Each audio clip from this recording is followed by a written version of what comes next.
Merci Seigneur Yahweh pour ce jour que tu as fait pour toi-même, ce jour d'hier, du 1er décembre 2019. Merci Seigneur que tu es notre tout et tout, notre créateur, le début et la fin de toutes choses dans notre vie, notre alpha et notre oméga, notre roi des rois, Seigneur des seigneurs, notre pourvoyeur de toutes choses, notre rédempteur, notre sauveur. Merci Seigneur Yahshua Christ, notre chemin, notre lumière, notre vie éternelle. Merci Seigneur Saint-Esprit, notre fidèle consolateur, notre enseignant de toutes choses. Même ce jour d'hier, le pain de la vie que tu nous as donné, c'est Ésaïe 20, versets 3 et 4. Ésaïe 20, versets 3 et 4, je lis. Et Yahweh dit, de même que mon serviteur Ésaïe marche nu et déchaussé, ce qui sera dans 3 ans un signe et un présage pour l'Égypte et Couche. De même, le roi d'Assyrie amènera de l'Égypte et de Couche captifs et exilés les jeunes hommes et les vieillards, nus et déchaussés, et les fesses découvertes à la honte de l'Égypte. Mais ceci est la parole de notre Seigneur Yahweh. Merci Seigneur Yahweh pour ta parole. Et béni soit ton Saint-Nom, Père. Et le sermon qu'il m'a fait rédiger, il m'a guidé à rédiger, je l'ai intitulé « Les vantards oppresseurs seront vaincus et ridiculisés. » Les vantards oppresseurs seront vaincus et ridiculisés. Le contexte. D'abord, présentons le prophète Ésaïe. Ésaïe ben Amos. Ésaïe ben Amos ben voulant dire fils. Ésaïe, fils de Amos, aussi connu comme Isaïas et Ésaïas, en hébreu, Yeshayahu, qui veut dire Dieu est le salut. Dieu est le salut. C'était le vieil homme aux cheveux gris et à la barbe, aux cheveux et à la barbe grise, tenant un rouleau sans précision de sa race. Parce qu'il faut vraiment savoir que dans les Écritures saintes ne font pas mention de la race de la personne. Il était donc connu comme le vieillard à la barbe et aux cheveux gris, tenant un rouleau. Le rouleau étant les Écritures saintes hébreux qui étaient toujours, les livres c'était des rouleaux.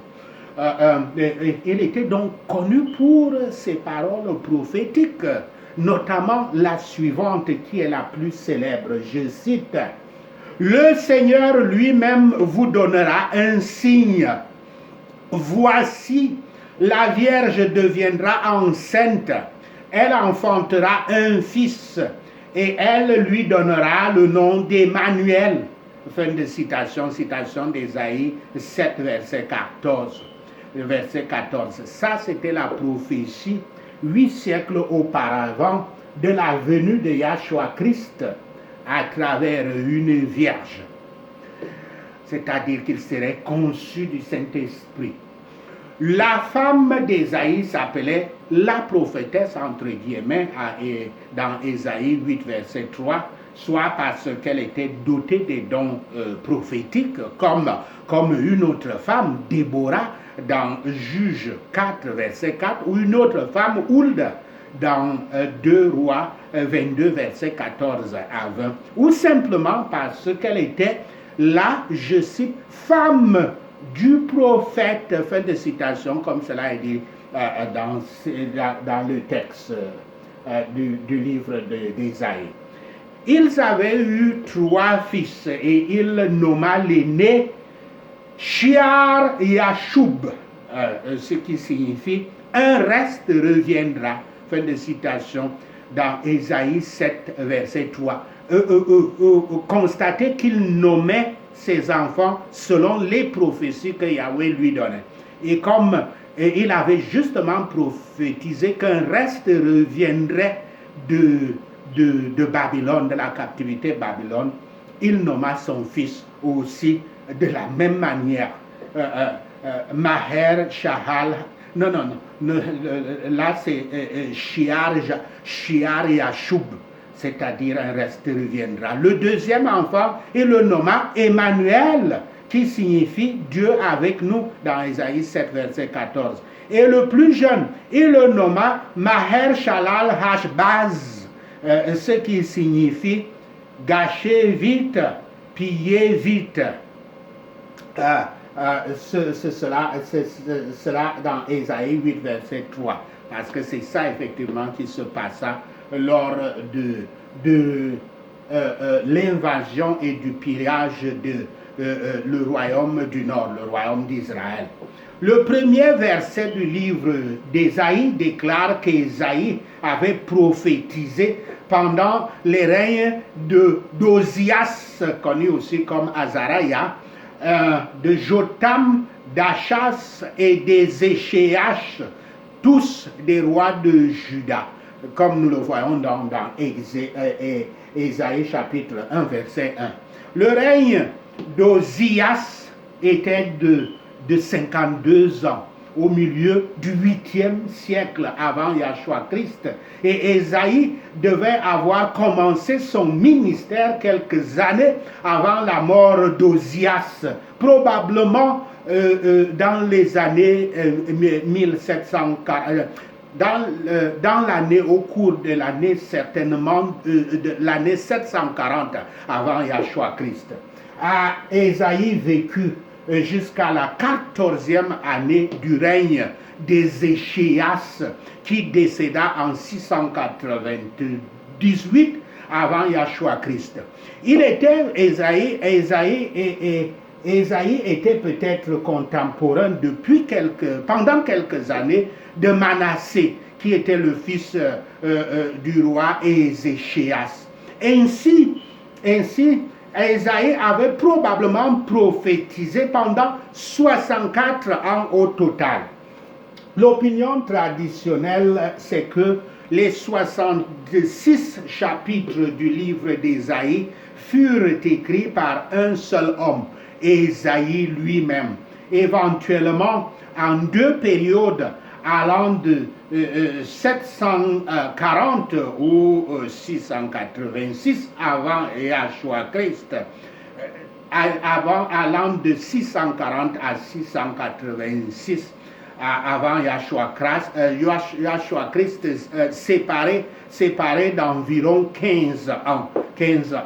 Et vous comprenez que quand il portait le rouleau, c'est-à-dire le livre ancien, il portait ses prophéties.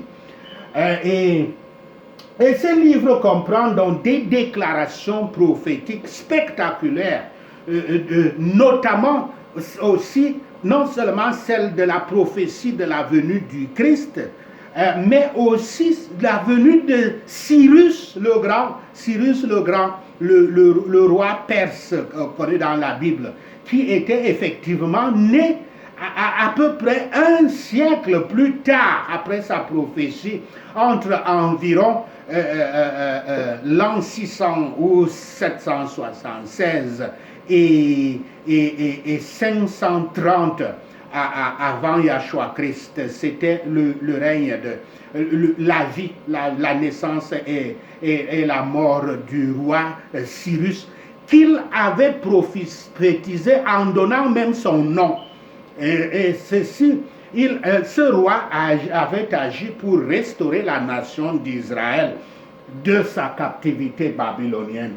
Ce chapitre 20 relate la prophétie d'Ésaïe sur l'invasion et la conquête de l'Égypte par la Syrie, qui se réalisa effectivement plus d'un siècle plus tard, après cette prophétie, qui se réalisa donc en 676 avant Yahshua Christ.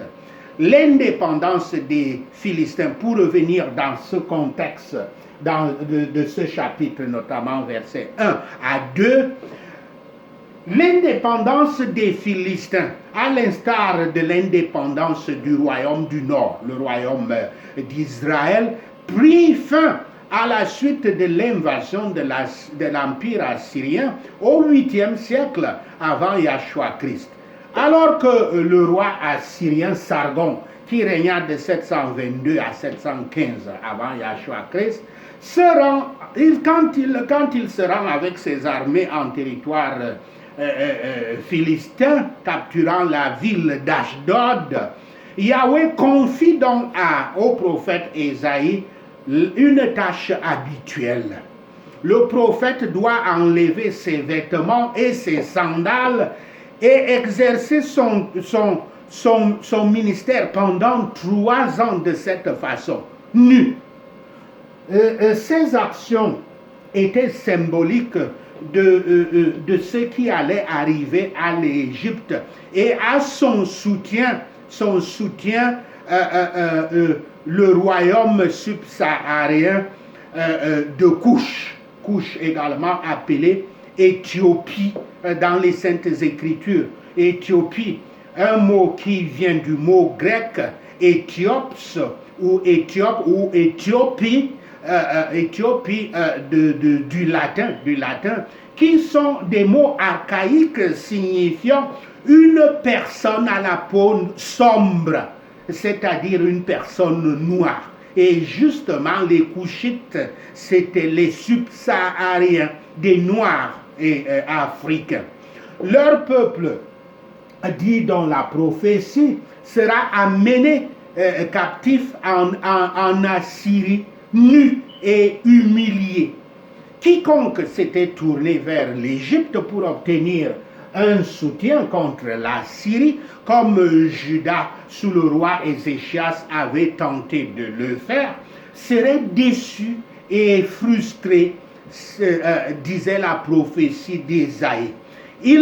On se demande maintenant, pour interpréter cette affaire de prophétiser nu, on se demande si Ésaïe était complètement nu pendant ces 3 ans, bien que cela semble être le cas dans les Saintes Écritures.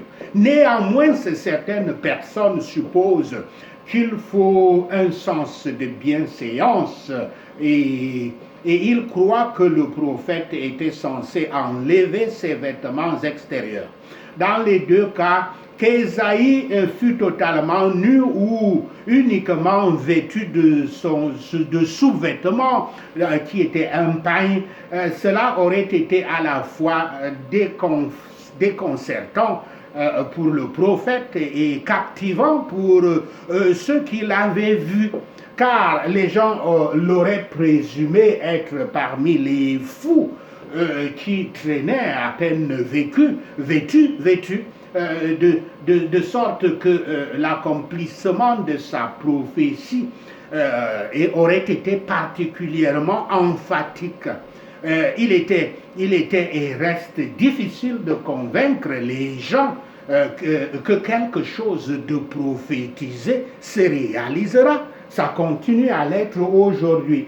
Ésaïe était un signe, un symbole pour les gens par sa tenue inhabituelle quand il marchait donc dehors. Il portait probablement un habit en tant que prophète, ce n'est pas probablement, en tant que prophète, les Écritures disent qu'il portait un habit en sac comme prophète pour se montrer brisé, pour se montrer mortifié au monde.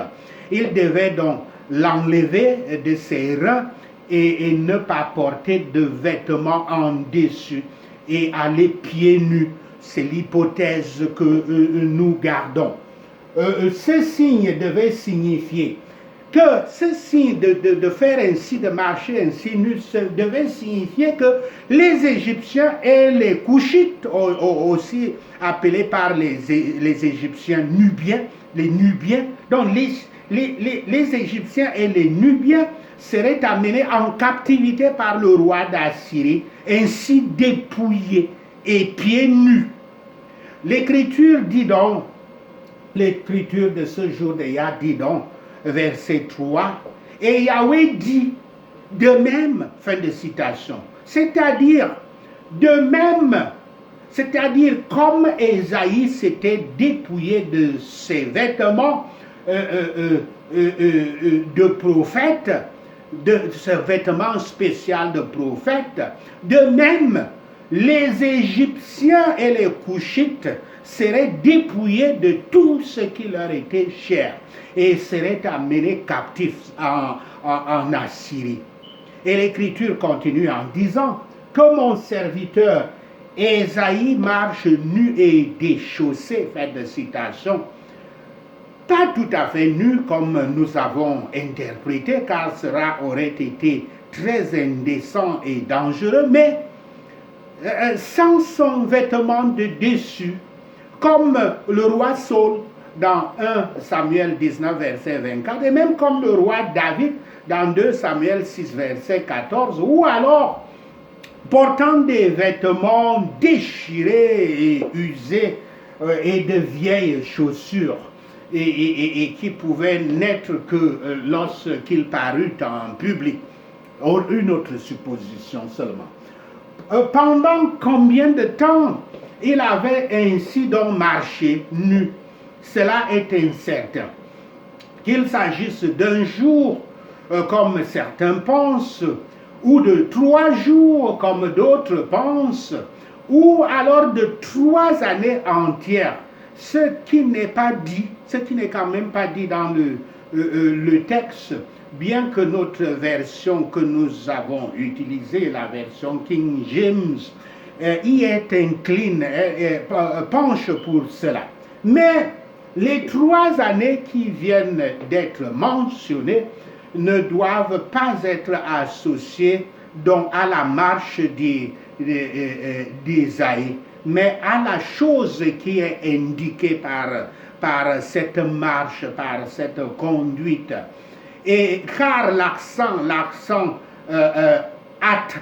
atmash, le mot hébreu, c'est un mot traduit par pieds nus, et distingue donc cette clause de la suivante, le verset suivant, le verset 4. L'Écriture continue donc en disant, verset 3, ce qui sera dans 3 ans un signe et un présage pour l'Égypte et Couche.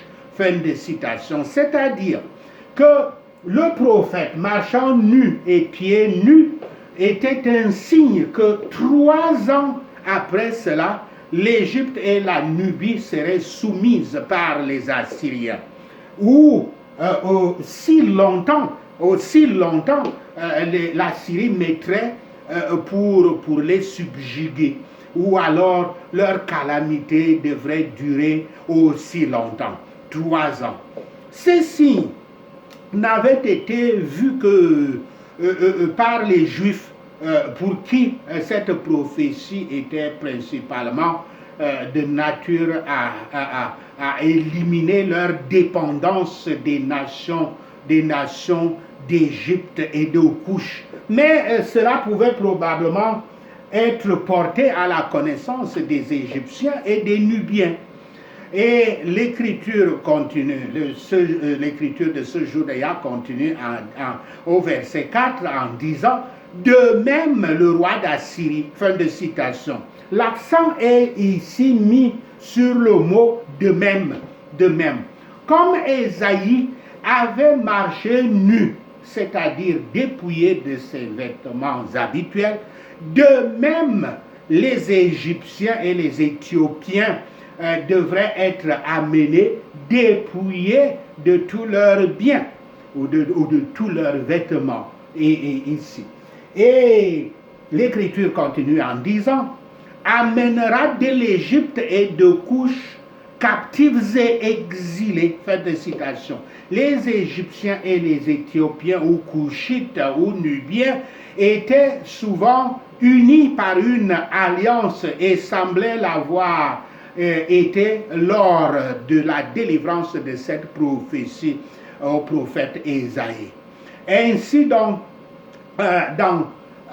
il est dit dans Nahum 3, verset 9, je cite, l'Éthiopie et les Égyptiens innombrables faisant sa force, Pout et les Libyens étaient ses auxiliaires. Fin de citation.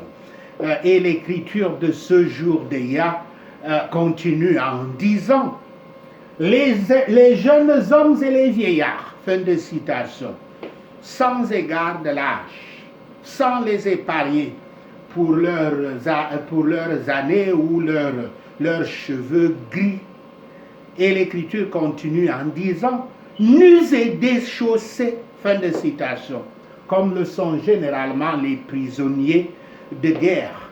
Ils étaient dépouillés de leurs vêtements par leurs vainqueurs et ne disposaient que de quelques chiffons pour couvrir leur nudité et étaient obligés de voyager sans chaussures.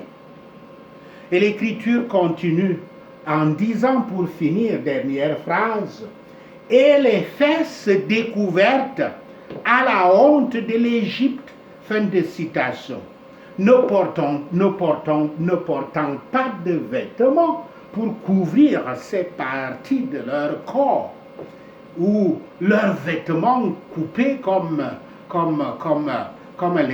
cela avait été fait par les Amorites sur les serviteurs du roi David dans 2 Samuel 10, verset 4. Et ceci afin d'humilier et de briser l'orgueil des Égyptiens et des Couchites. Vous voyez ici pourquoi il ne faut pas attendre que Yahweh vous brise, car il le fera de manière dramatique pour vous, de manière assez brutale pour vous. Ceci pour dire que vous devez pratiquer et compléter votre brisement jusqu'à ce que vous deveniez humble devant Yahweh, devant les hommes, afin de devenir un véritable chrétien. Remarquez que la prophétie prédit cette catastrophe plus particulièrement sur l'Égypte et que Couche n'est que son soutien du Sud. En effet, l'histoire ne montre aucune conquête durable du royaume de Couche par une quelconque superpuissance mondiale de l'époque, qu'elle soit la Syrie, Babylone, la Grèce ou Rome. Ainsi, les Couchites qui avaient été capturés étaient ceux qui se trouvaient sur le territoire égyptien, qu'ils avaient eux-mêmes envahi et conquis. Cette prédiction ne se réalisa pas sous le règne du roi Sargon ou du roi Sénachérib, mais sous celui du roi Esarhaddon, qui soumit en effet toute l'Égypte, emporta ses trésors et désigna et nomma des satrapes pour gouverner ces provinces, les provinces d'Égypte. Le prophète Ésaïe décrit la brutalité avec laquelle les prisonniers avaient été traités par des couleurs vives, c'est-à-dire des figures, des images vives. Que disaient les gens de leur politique tant vantée d'alliance égypto-couchite quand ils voyaient cela comme un événement désastreux? Et on peut noter que la phrase méprisante du général assyrien Rabshakeh, la phrase, je cite, ce rosé brisé, fin de citation. Cette phrase semble impliquer que la Syrie avait cessé de craindre le pouvoir d'Égypte à cette époque. Et dans les Écritures saintes, on dit, le verset précédent, j'ai cité le verset Nahum 3, verset 9, je cite Nahum 3, verset 8, qui précise de quoi il s'agit au verset 9 que je vous ai lu sans préciser. Quand Ce verset parle donc des soutiens, les soutiens de Couche, les soutiens de Pout et les soutiens de Libya. Voici le verset. Es-tu meilleur que nos amants qui étaient assises au milieu des fleuves, entourés par les eaux, ayant la mer pour rempart, la mer pour muraille. Fin de citation. Dans citation de Naoum 3, verset 8, la mer ici, c'est la mer Méditerranée, et les eaux, c'est les eaux du Nil. Donc Naoum dit que non. Ici, dans la traduction de Nouvelle Édition de Genève, ils ont même complété. Mais dans le texte hébreu, c'est seulement dit non. C'est-à-dire donc nos amants. C'est-à-dire Thèbes, la ville de Thèbes, qui était alors la capitale à cette époque de l'Égypte, avait été vaincue lorsque que le prophète écrivait, et que le prophète Naoum écrivait, et que son peuple avait été amené captif. C'est-à-dire Naoum qui était un prophète au moment où cette prophétie d'Ésaïe se réalisait. Il parlait donc de Thèbes et il pleurait pour Thèbes, que tout avait été amené captif.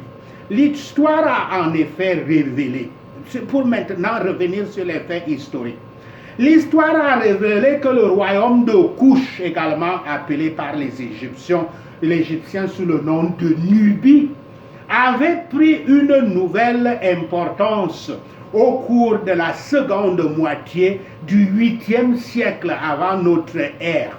Et quand ces dirigeants étendirent progressivement leur influence et leur contrôle sur l'Égypte, leur pouvoir nouvellement retrouvé leur avait permis de jouer un rôle influent dans la politique de l'Afrique du Nord-Est, ce qui sera appelé plus tard Phonécie, où se trouve donc le territoire d'Israël, en particulier